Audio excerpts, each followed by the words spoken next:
Достық Индия Славяния облыстық қоғамдық мәдени орталығының ұйымдастыруымен достықта жоқ шекара атты дәстүрлі фестиваль өтті. Фестивальде Славяния ұлтының ұлттық әндері шырқалып, көрермен қошеметіне бөленді.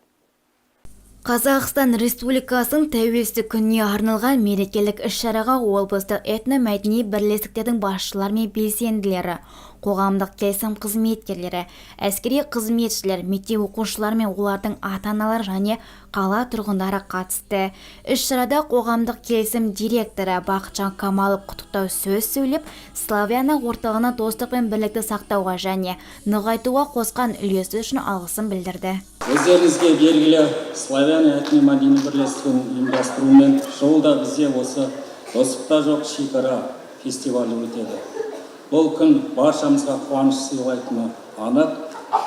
Біз ұлтымызға, ділімізге қарамастан бәріміз бір шаңырақтың астында өмір сүріп жатқан қазақстандықтарымыз.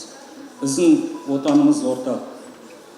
Құрметті достар, осындай керемет мерекеде баршамызға жақсы көңіл күй сыйлаймыз.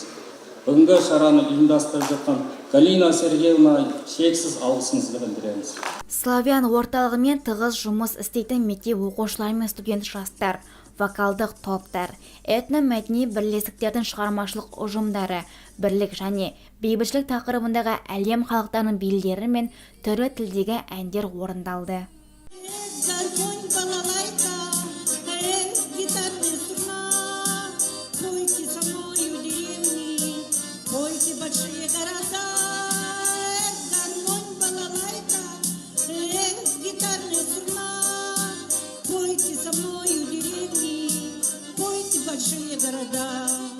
Сегодня общественно-культурный центр «Славяния» проводит свое традиционное мероприятие – фестиваль «Дружба не имеет границ». Бүгін біз үшін керемет күн, себебі жыл сайын дәстүрлі түрде өткізілетін достықта жоқ шекара атты фестиваліміз өтуде.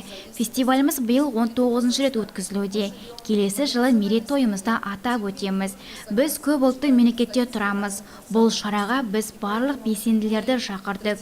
Бүгінгі шарада үлкен форматта өтеді. Сахнада үлкен қарттарымыз да жастарымызға өз өнерлерін көрсетуде. Сонымен қатар елордадан Қазақстан Республикасының парламент сенатының депутаты Геннадий Шиповский LED экран арқылы онлайн құттықтауы мен жылы лебізін білдірді. Аружан Серікбаев, Сабыржан Қаратаев, Сәуле Нұрпейісова, Қызылорда қоғамдық телеарнасы.